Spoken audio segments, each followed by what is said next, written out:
Thank you very much. Well, Fred was very generous in his introduction of me. I regard myself as more than anything as the in-house optimist of the euro more than anything else, and therefore I felt it appropriate to slightly change the title of the presentation. But I figured I have just a few minutes to address a couple of issues.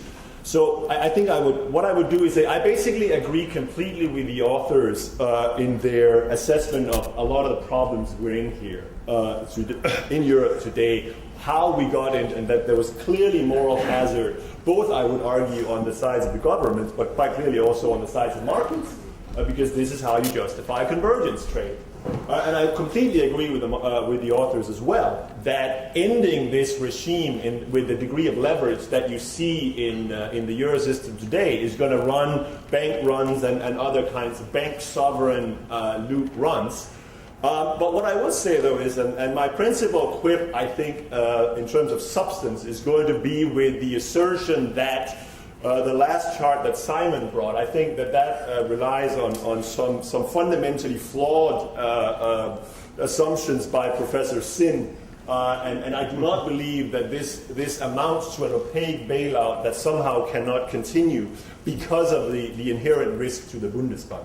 And then finally, I want to, being the optimist, debate a little bit what is the most likely scenario for getting us out of it, or whether or not we actually do require a euro lira. Unsurprisingly, I'm going to argue that that's not necessarily the case. But I will say, though, at the same time, I certainly do not believe that that the European Union or the Eurozone is headed in any way, shape, or form towards a straight-out fiscal union anytime soon. And by that I mean certainly the next generation. But just very quickly on what this chart shows and what it does not. I would argue that not only can this continue, but it must continue, because it is essentially an accounting sort of equivalent or an accounting identity that flows quite naturally from a functioning currency union, and particularly a currency union in which you have cross-border movement of base money in a distributed system. This is what individual central banks do, just like various Federal Reserve district banks does it in the United States. The only reason for why this has, and this is where Professor Sim, in my opinion, was peddling his own political agenda, is that this is done on a national level. The data is on a national level, and therefore it takes a political significance which it does not have in reality. Because the key thing to understand about these things is that a net positive target 2 balance, as obviously Germany has, is a claim against not any other country, but against the euro system as a whole. Which means that as long as the euro system as a whole is solvent, there's absolutely no risk. The interesting thing is also that if you look at this from the perspective of the Bundesbank and you actually understand what this means, the Bundesbank should be just as worried about if the imbalance, if it was the Banque de France of France that had 326 billion in a net positive balance, as if it happens to be Germany. It makes absolutely no difference from the perspective of the actual risk allocation to this. So basically, as I think the authors laid out quite quickly, this is quite clearly reflecting the fact that in the last couple of years, German banks have no longer been lending to the reckless degree to the periphery that they did up until 2006. And quite clearly, the peripheral banks in the Eurozone relies on the ECB for funding. That's what you see here. It's worth noting that actually as late as mid-2007, the Bundesbank actually had a net negative balance to the rest of the Eurozone. So this fluctuates a lot. But as I said, the key thing to understand is that if there is any kind of risk here, it is centered on, is the ECB on the way to becoming a bad bank? Now, of course, there is a lot of people who will say that that's certainly the case. But I think it's worth understanding that the ECB balance sheet is probably not quite as over-leveraged as a lot of people think. Because the ECB currently has about, sort of in the range of 400 billion in exposure to the periphery. 73 or 74 of those are outright bond purchases. And then they have repo transactions, and these are the latest data. They don't necessarily correspond to these end of 2010. This is the latest from May and June. So about 400 billion in exposure, most of which, as I said, is repos, which means that the ECB only takes losses once the counterparty actually defaults. Which, again, and even if that happens, it's not clear that the loss rate is going to be 100%. So the actual likely potential losses, even in the worst case scenario for the ECB, I would argue is much below 400 billion. And then, of course, what is on the other side? What's on the balance sheet of the ECB asset side? Well, first of all, the entire system of central banks in Europe has about 81 billion in capital, outright capital reserve. But they also, being a central bank, benefit from the fact that they don't mark to market anything. So they actually have, if you look at the ECB balance sheet, they have what they call a revaluation account, which is essentially the value that if you marked the ECB's to market all the time, that would actually be shifted onto capital because it would be an unrealized, you call it unrealized capital gain. And then, of course, the ECB has about $1 trillion in notes and coins, of which, of course, you can derive a significant amount of ongoing seigniorage. So this is what you actually have, and these are capital reserves that, if the worst-case scenario would happen, you would, in fact, be able to rely on. So as I said, as I look at this, it's not obvious to me that the ECB is going to be such a bad bank as is frequently asserted, which, as I said, leads me to fundamentally conclude that these imbalances represent, for lack of a better word, a red herring, in my opinion. Now, turning to this issue of how do you deal with ending moral hazard? Well, certainly, in my opinion, I agree completely with the authors that this is something that has been repeatedly mishandled by the Europeans. I mean, I regard it as sort of a repeated first TARP vote for Europe. You saw it, I mean, and this isn't the first time it has happened. We saw it in October 2010. When the French and the Germans in the Deauville Declaration all of a sudden said, okay, we're going to do restructuring of existing debt. Well then, okay, a couple of weeks later, the EU finance ministers in Seoul said, well, actually, we're only going to do it after 2013, and it's not going to be anything to do with existing debt, et cetera, et cetera. So they clearly wrote it back. Well, then, of course, fast forward to the spring of 2011. Well, quite clearly, you read the Euro conclusions from about a month ago, and you will see, well, it's quite clearly back on the table. And then, you know, we'll have to see. I haven't seen what the conclusions are of today's summit, but I will predict that the outright call for private sector involvement is going to be withdrawn significantly, so that you do not have a precedent-setting event in the sense that, in the way that Simon and Peter were insinuating. Now, if there's somebody who has if it has been announced that somebody has it on the BlackBerry, please indicate to me if I'm totally wrong. But I think it's also worth considering a little bit what actually happened. I mean, how did Europe actually end up dealing in the long run with this issue of moral hazard? Because this is actually something that we finally got the description of when the permanent ESM treaty title came out a couple of weeks ago. And as you can see, it's actually quite a lot different from these initial, okay, we're going to restructure everything right away. You know, you're now talking about case-by-case basis. You're talking about it in line with the IMF practice, which of course is a somewhat, malleable concept. It depends on the outcome of a debt sustainability analysis, and you take due account of contagion and potential spillover effects, et cetera, et cetera, et cetera. So this isn't necessarily something that, at least to me, suggests that market participant needs to think that this is going to lead them to being haircutted anytime soon.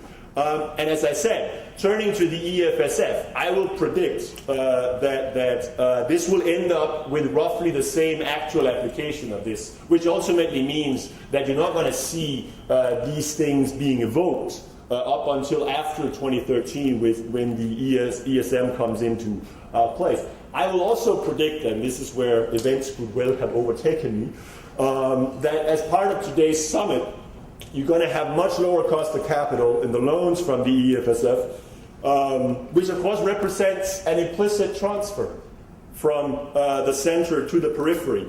And it certainly also represents the de facto subordination of Eurozone sovereigns to existing private credit, despite the fact that they say that it's pari passu. No, it's not. They're restructuring already. They did it in March, and they're going to do it again today. As I said, that's my prediction. And then quite clearly, I also believe you're going to have much more flexibility on the types of interventions that the EFSF can perform, all of them aimed at improving the debt sustainability. And I would say that, ultimately, this clearly has precedent to Greece and Portugal, to Portugal and Ireland, which also in their existing programs has some underfunding. In the case of Portugal, it's about 26 billion by the end of the program period, and in Ireland, it's 12 billion. Now, I would say that it's quite likely that if you add in the lower interest rates on the official sector of the debt, you could potentially, subject to lots of other caveats, achieve debt sustainability in these countries, i.e. enable the EU to isolate Greece as the special case. But finally, I think it's with respect to where where this crisis is pushing Europe, I think I see a rather different scenario than what the author has outlined, as you can probably imagine. As I said, first of all, it's not black and white. I mean, the EU in that regard is going to continue to muddle through, and it will be in the eye of the beholder somewhere whether or not this muddling through hybrid approach, because the EU inherently is a hybrid between part international organization and part nation state. So it's in the eye of the beholder and the marketplace to decide whether it's sustainable or not. But I will predict, being the optimist, that what is going to come out of this will ultimately, by the market, be determined to be sustainable. So what is it that we're seeing? Well, first of all, we're quite clearly seeing far more integration and much more rapid integration as a result of this crisis. I don't have time to go into the details. Secondly, we already have a conditional Eurobond. Whether you look at the EFSF, the ESM, or even the ECB balance sheet, it's a Eurobond, but it's a conditional one. It's one that you only have access to if you do your, in the words of Angela Merkel, your homework. But as a store of value, it's a Eurobond, and I think we will see an opening up for making access to this Eurobond somewhat eased today, and I believe this is a sliding scale that you can adjust according to circumstances. So I don't necessarily rule out an outright a traditional Eurobond at the end, but I just don't see it happening for another couple of decades. And then I think just talking about politics, because there was a discussion in the paper about how politics in Europe seems to be falling apart. I would say I take a completely different view. The fact that you've had two elections in program countries where both of the electorate, when they actually had a chance to vote on this, they could actually have the chance to kick out the incumbent government and put in place some firebrand that wanted to kick out the IMF. What did they do? In both Ireland and Portugal, they voted in the parties that were most closely aligned with the IMF program. Also, is Germany about to blow the whole thing up because they're sick and tired of paying, because Angela Merkel is weak? Well, if you look at the German political situation, you'll actually see that the German opposition is much more inclined to going towards a Eurobond than the current government is. So this idea that there's all of a sudden going to be a huge majority in the Bundestag against Europe, again, I just don't see that anytime soon. And I think more broadly, as a result of this crisis, we've clearly seen EU voters being incredibly risk averse because they've got a lot to lose. They've got their entire welfare state to lose. So what you have seen is every single election in the European Union since spring 2010, the most fiscally conservative platform has won. That's a very distinct trend. They even re-elected, this is completely historically unprecedented, a center-right government in Sweden. You look at Latvia, you had the re-elected Latvian prime minister here last week who oversaw a 20% decline in living standard, but the population of Latvia still thought it was better than the alternative. And then finally, there's a lot of talk about Europopulism and this being quite clearly leading to a popular disenchantment with the euro. I would say, actually, there's no doubt that populism is there in Europe, but I would say it comes from fundamentally two positive things. One is that you've had unprecedented immigration into the European Union in the last decade, twice the rate of the United States, and therefore that we have an anti-immigrant movement or political reaction in parts of the electorate is not very surprising. Secondly, You have, no, so I switched them around. Number one, you have a massive switch to the center. We have a socialist finance minister standing at this podium on Monday who's just signed on to cutting 20% of the Greek public sector over the next 4 years. That's what you call a swing to the center, or I said take it here. That's new labor by the finally having reached the Mediterranean. And it's not surprising that you have a lot of blue-collar workers who are fundamentally thereby seeing, okay, who should we vote for? Well, here is a populist party that is both anti-immigrant and wants to reinstate low retirement ages, perpetual unemployment benefits, etc. You're going to go with that vote. But it doesn't change the fact that fundamentally there's far more consensus among the center-right, center-left. That actually fundamentally is what's going to determine the political direction of the European Union. As I said, ultimately, in summary, the EU is going to continue to muddle through, but the hybrid that's going to be created will be found ultimately sustainable by the market participants. Thank you.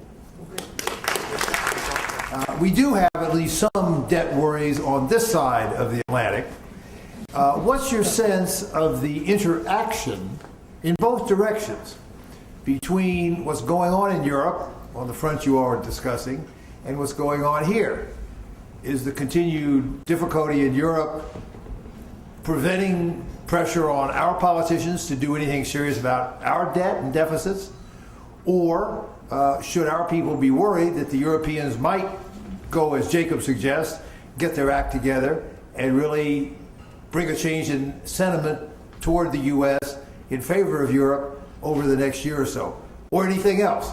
What do you think about the interaction? Well, I think for the interesting short-term question is about system risk, particularly on the anniversary of Dodd-Frank. Do we know that this is a purely European problem? It can be isolated, good or bad, or is this something that will spill over to the United States through derivatives, which are still not sufficiently transparent, through money market funds that I think also have a number of issues? That there are educated guesses out there among people in the markets and people with a governmental responsibility, but nobody really knows. We don't have an information system. The Office of Financial Research that was supposed to be set up in Treasury to monitor and follow exactly this kind of issue, I think that was the intent. It doesn't really exist as intended, doesn't really function, doesn't produce this kind of real-time information. So it's very, very unclear what will happen. We don't think that is the major immediate downside risk, but we don't know, Fred, and that I don't think anybody knows, and that's a concern. Anybody else on the panel want to comment on that, Peter? Okay. All right. Let me open up to the audience. We've got a traveling mic or two. We've got a standing mic in the back. Please identify yourself and fire away. First question up here. Yes, Stijn Claessens from IMF. I had two comments. One, the numbers on this target system. I think there are some questions about whether that's the best way to measure the transfers across the Eurozone. I think it's better to look at from the recipient countries and look at how much financing they get from the ECB. And then those numbers are out and you can put together a somewhat similar picture, but not exactly the same. Second, you worry a lot about inflation. I think a little bit of inflation wouldn't be the worst thing in the world. So two comments for in that respect. But back to your basic point, of course, the issue is about good versus bad equilibriums. Any country has a lot of short-term debt that can lead to a kind of a run. So we always have to worry about that. And then the role of the central bank, ECB, or others is very important. But you didn't mention very much the bank stress test.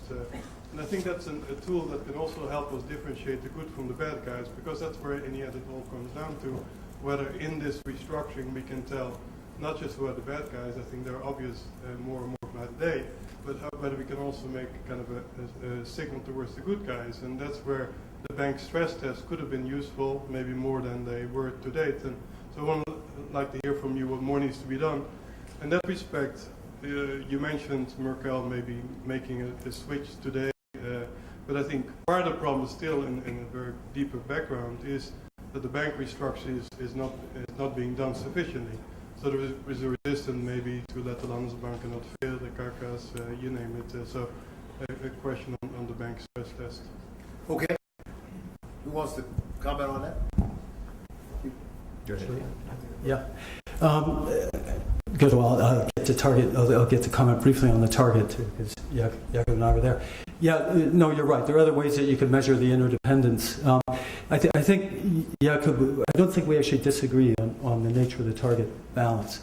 It is the net transactions across borders, and it represents a claim. And so, for example, Ireland owes a little over 1 times its GNP to the ECB. You're absolutely right, and I think we made that clear in the paper too. It's not the Bundesbank, and I said that there. It's not the Bundesbank that owes that money. It's the overall ECB. I disagree that it's a sign of a healthy monetary union. It's a sign of a sick union.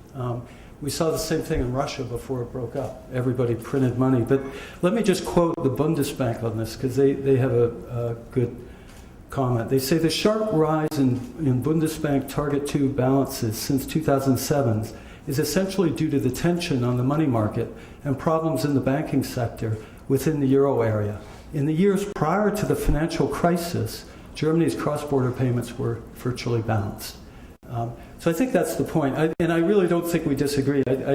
Hans-Werner Sinn creates a lot of controversy and has said a lot of other things which don't make sense at all. And, so we were not trying to attach ourselves to any of those things.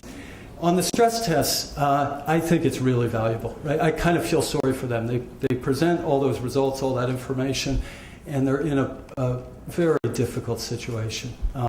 And then you get all the information, right? Obviously, there are more banks in trouble than they said. I follow Dexia, for example, in deep trouble as far as I'm concerned, off the record or whatever. Don't want to get in trouble, but it was one of the top banks in the report. So there's all sorts of problems. I couldn't imagine how to design it so it would work. JP Morgan put out their own report afterward. They covered 27 banks. They said 20 of them would have failed their test with the adjustments. So it does give you an idea. I think their result goes back, and what Simon was saying earlier, it's a very systemic problem right now. And I really feel when you see the spreads on all Italian banks rising and the Italian sovereign, no Italian bank survives. Right? You can have lots of capital. You just won't make it. I would just like to pick up on the point about capital and the fact that it's an undercapitalized system. And of course, point out the irony that, as far as we understand it, the French and the Germans were among the countries arguing in the Basel III process for lower capital requirements relative to what other countries were asking for, even perhaps the United States. And now we're seeing, well, Peter's right, obviously, if you have a sufficiently dramatic event, that will overwhelm any level of capital.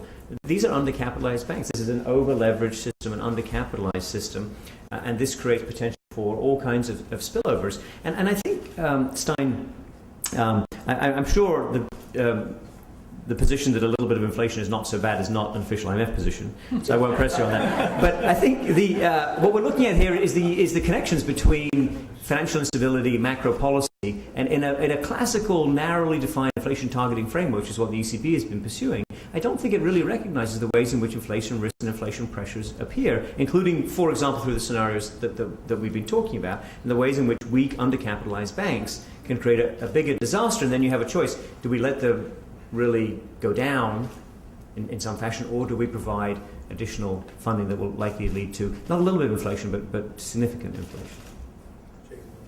No, just very quickly. I mean, I certainly wasn't trying to insinuate that you were drawing the conclusions that Hans-Werner Sinn is doing from this data. I just wanted to basically show that this particular data source is not very valid, and I don't think that it represents a healthy function, a healthy currency. It represents one that functions when it's being hit by an asymmetric shock, basically, which is what is in some ways being done. On the stress test, well, I think, you know, the issue is that you had unprecedented transparency, and as Peter said, you know, JP Morgan and a whole host of other banks have drawn their own conclusions, and I think we've seen the reactions in the stock market to that.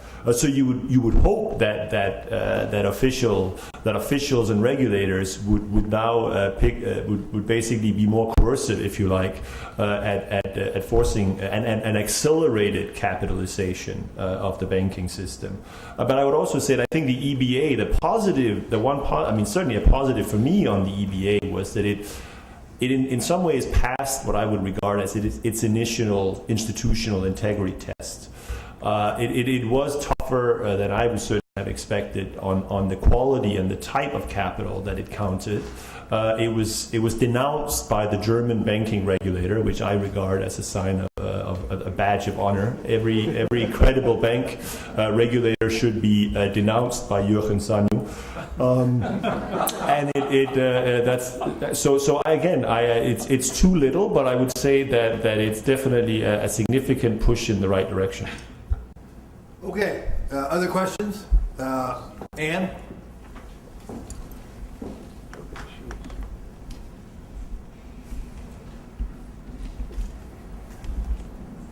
Yeah, it's been a very interesting discussion, very good on the financial side, but I didn't hear anything about what I think is the real side of the whole thing. And in particular, there are issues with regard to competitiveness of Greece and so on and so forth that are very real. The current account deficit is huge.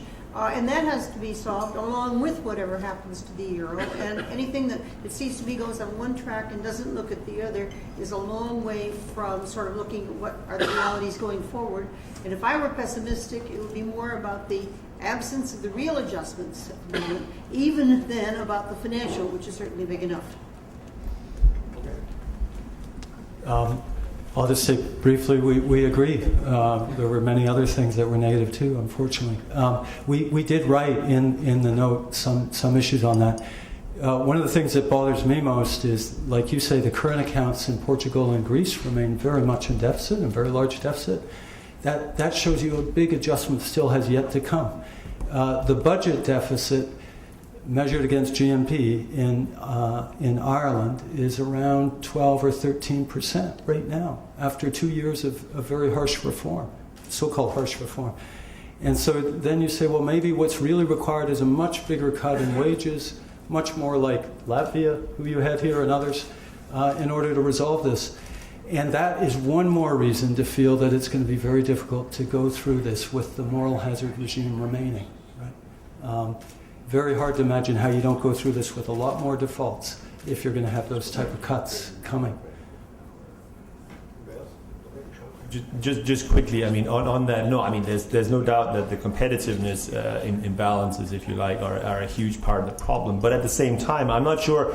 I think there has probably been a tendency to, unit labor costs isn't everything. I mean, if you looked at in the case of Spain, for instance, the actual export performance of Spain is somewhat different than what the unit labor costs would have predicted.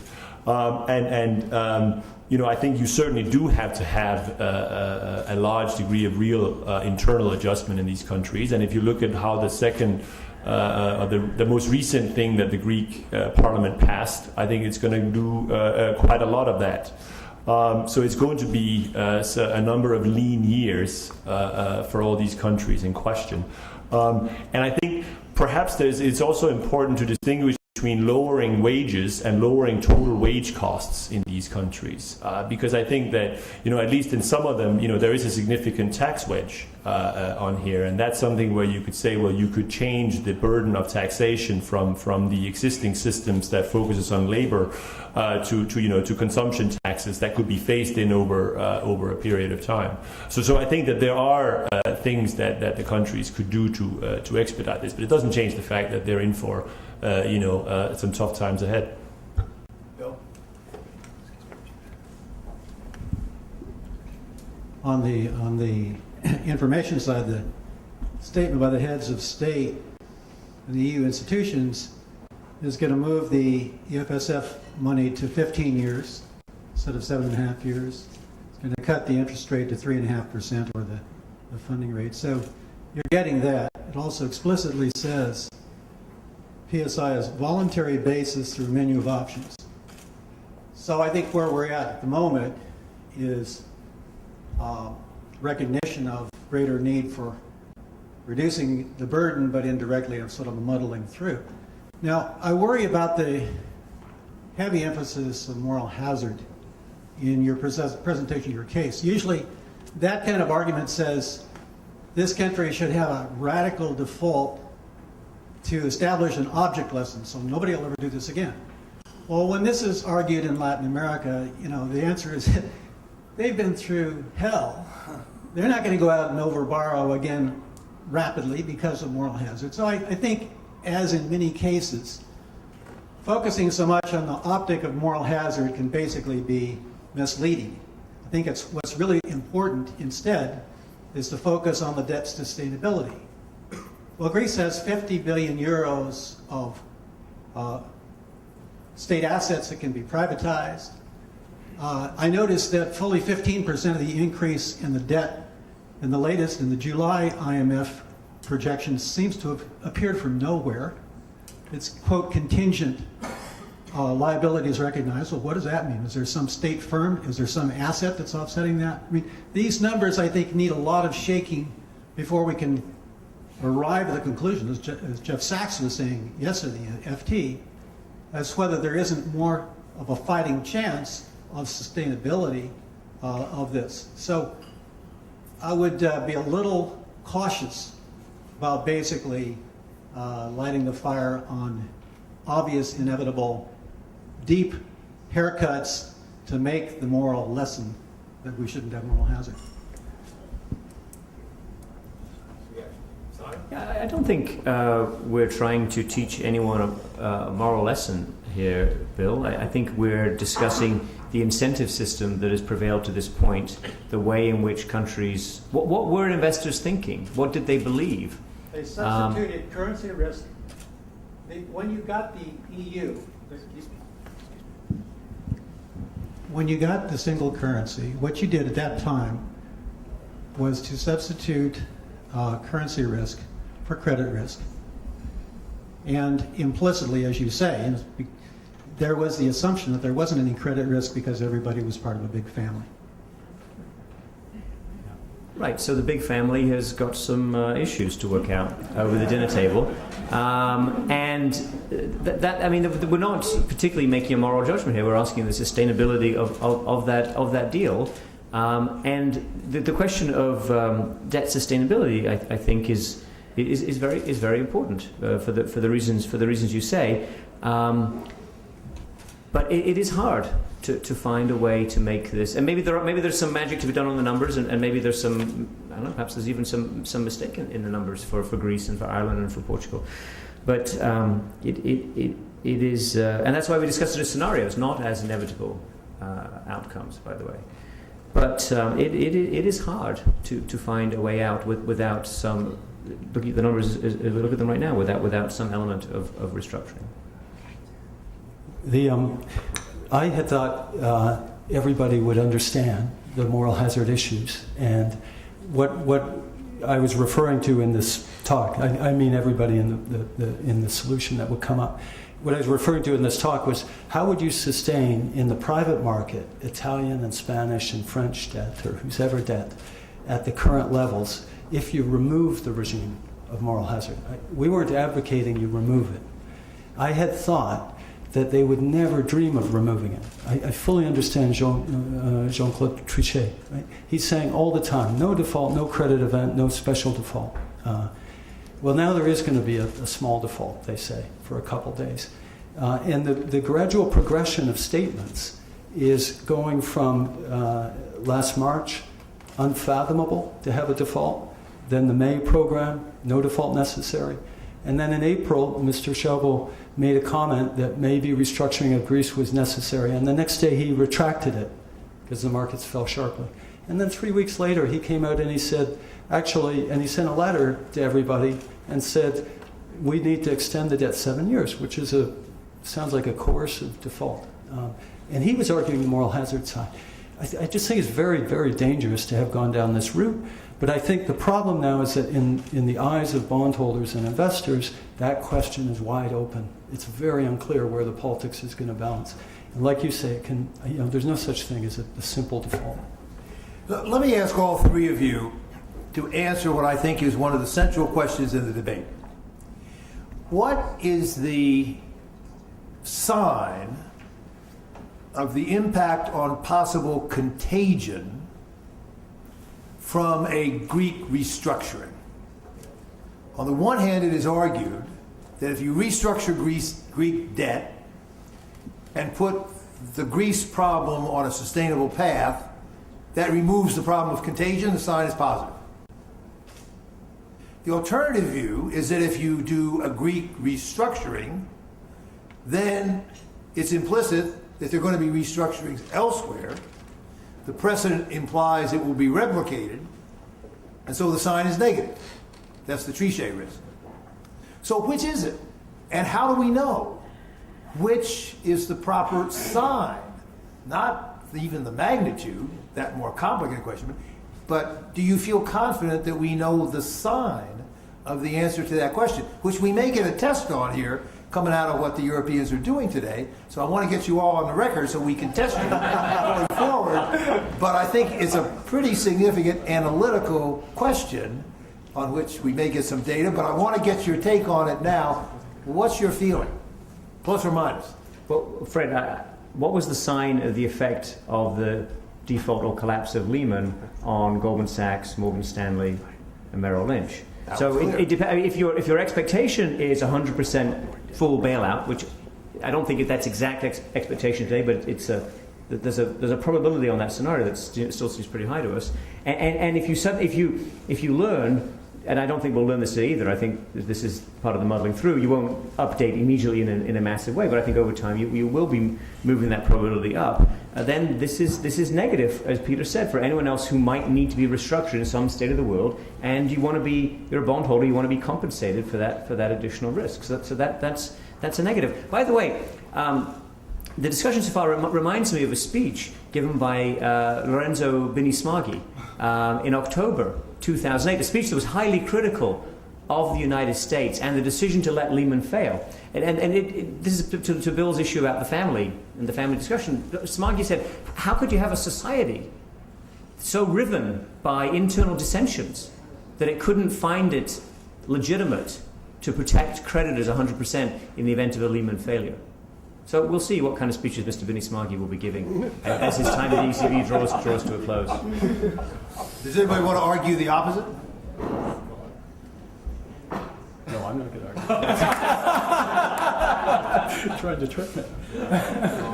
I don't think I'm going to argue the opposite, but to answer your question, I mean, I think it ultimately depends on the circumstances in which you will have to restructure. I mean, it seems to me that judging from what you said, Bill, that what they have actually done, I mean, I feel pretty good about that. It seems to be sort of broadly in line with what I had anticipated, and it basically means, to me at least, that the Eurogroup has decided to kick the can down the road to at least into the 2013 and pay for it. Which means that you can have a potential Greek debt restructuring done under the ESM, which, as I put up there, the Article 12.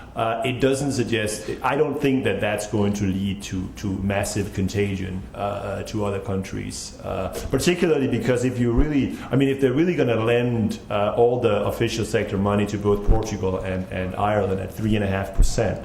I wouldn't guarantee that puts them back in the black, so to speak. But that should be a significant advantage for them with respect to regaining some sort of market access within the time frame. Just Greece.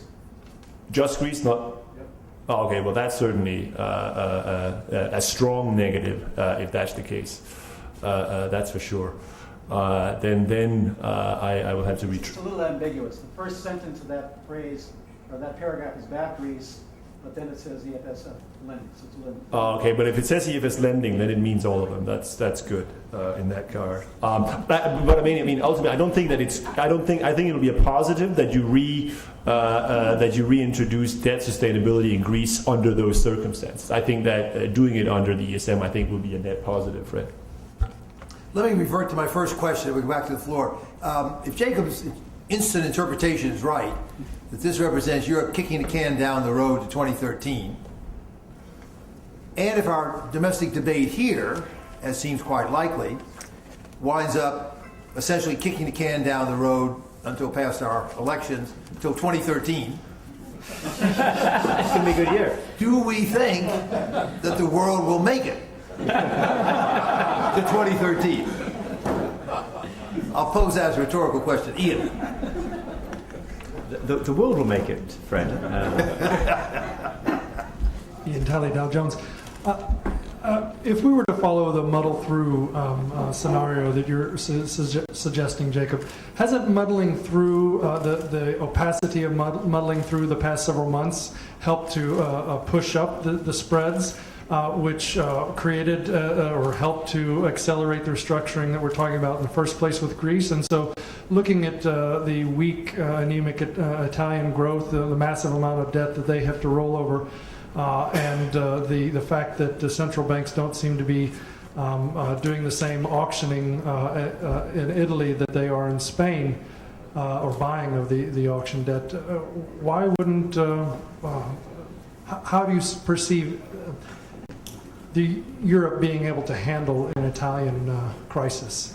And then secondly, if I may, is there not a case for G20 and IMF, stronger IMF, action, given the potential spillovers? The G20 is certainly involved in China's currency policy. Why not Europe's policy? On the first question, well, I don't think there's any doubt that the fact that Europe has zero message discipline in its crisis solution has proven to be costly. I mean, as I said, I think we've had a number of first start votes, and that has clearly been part of why spreads are where they are and why markets are incredibly, are looking at this with a greater and greater degree of skepticism, which is at least partly self-inflicted. So too little, too late, and too muddled is costly. But as I said, I don't regard it as catastrophic, because I think the direction of what you are seeing is in the right it's in the right direction. And I think that the European system belatedly have the ability to self-correct, as we have seen a number of times. It would be nice, of course, if they also had the ability to discipline themselves, which they quite clearly do not, as Peter was saying in the case of Wolfgang Schäuble. And with respect to Italy, well, I think Europe does not have the capacity to handle a full-blown Italian crisis. That's just a fact. Italy is too big to bail, and therefore you can only hope that the domestic measures taken last week, as well as today's announcement, will push back down Italian spreads. But I don't think that it's necessarily going to happen overnight, because markets, as I said, are skeptical about this because of the process. So you could have a situation where this muddling through and the uneven way in which it had been implemented ends up costing Italy much higher interest rates than it otherwise would be the case. Not necessarily, exploding their deficits towards 200% debt to GDP, but higher interest rates for a number of years, which obviously means billions of dollars of extra costs. Okay, time for, I think, just one more question. Sorry, Fred, can I just say, on the G20 IMF, what are they supposed to do? This is a reserve currency area. They've got deep pockets. It's an internal political decision has to be made between the Germans and some other countries and the relatively troubled places, or potentially troubled places. Jakob mentioned Italy. So, the G20, the IMF, and the US can cheer them on, but it's not clear that they... Peer pressure to... Absolutely. Every time Obama seems to talk to Merkel, the next day there seems to be some sort of progression in terms of agreement, at least in the last several months. Perhaps they should talk more often. I would support whatever it takes, however many phone calls it takes, yes. Jacob, all of you, when you say Italy's too big to bail, is that really true if you're including the ECB, as you all did, in the bailout process? I mean, the U.S., in some sense, the U.S. financial system might have been argued too big to bail, but the Fed did it. Isn't that the same in Europe? Well, quickly on that, I believe that if the ECB was faced between the choice of having an Italian unstructured sovereign default on a Monday morning, they would announce Sunday at 2 a.m. That they would print money. So the choice between that, they would print money. There would be a lender of last resort. So in that regard, Italy is not too big to bail, but obviously for the ECB to print a couple of trillions of dollars, euros to buy Italian debt, that wouldn't necessarily be a very pleasant thing either. Yeah, that's part of our inflation scenario. Right. Yeah, no, Yeah, that I totally no, I understand. And so in that sense, the muddle-through bailout system can continue at a price, but can continue. Okay, final question, Nancy. Yeah. What I have been wondering and don't understand, and maybe you understand, why there was not a much more aggressive approach to building up bank capital in Europe early, getting the banks in a stronger position. And wouldn't that, in and of itself, have reduced the sense of crisis? Because the counterparties would have said, these banks can withstand troubled stuff on their balance sheets for a period of time, and if it goes bad, they can afford to take a hit. And so we don't have to raise costs of funding to this degree, at least in the private markets. And why has there not, there still seems, after these stress tests, a huge reluctance to taking the kinds of views on bank capital that the Swiss and the UK have, where the balance sheets of the banks were dwarfing the GDPs of the countries involved. So, I mean, I don't get it. Do any of you have an explanation of why there's been this lack of, coming to grips with the banking sector? Explanation, I would suggest, is very bad policy. And it's not just the lack of capital as conventionally measured. It's also the risk weight system, as Peter mentioned. Just in the case of Greece, this is more generally true. There's a very low, perhaps zero risk weight if you hold the bonds of your own government under Basel II, and they continue to operate. So if those bonds turn out not to be risk-free, but in fact the center of risk in the Eurozone, then you've got exactly the wrong way of thinking about the buffers against loss.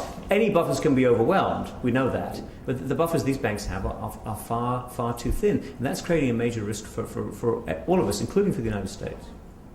And just quickly on the lack of a regulatory response in the EU. I mean, as I said earlier, I regard the fact that you have banks in Europe are far more cuddled than Wall Street banks are in the United States. That's just simply a fact. I mean, nobody is more cuddled than German Landesbanken. And I regard a number of the EU national regulators as being completely captured by national banking interests, which is why it has fundamentally taken the establishment of the EBA, the European Banking Authority, which is sort of created on the fly, if you like, to enforce proper capital standards on these banks, which was a step in the right direction. But I think also, unfortunately, Ireland was a sort of a bit of a bad omen in some ways, because I mean, if you look at the case of Spain, for instance, why haven't the Spanish government been much more forceful in forcing its banks to pony up or to raise more capital? Because they're basically afraid that they were going to end up like Ireland, that there was nobody was going to be able to do it privately, so that the Spanish sovereign would have to step in the same way as ultimately, of course, the Irish sovereign bankrupted itself in doing so. So therefore, the Spanish, when they say that, we're only going to spend a top 15 billion euros to recapitalize our Caja system, which I think nobody really believes. Well, it's not because it's because they don't want to be perceived to be another Ireland. And I think that has also inhibited the will of the sovereigns to do this, which is why I hope, I don't know if you've seen that bill, but I hope that it stands in there that the EFSF can be used from now on to actually do bank recapitalization. That would be great, but I don't know if it's in there. I guess what you said essentially is Greece and France weren't prepared to capitalize all of the banks in Europe. Yeah, basically, yeah. Okay, many thanks to Peter, to Simon, to Jacob. We appreciate it.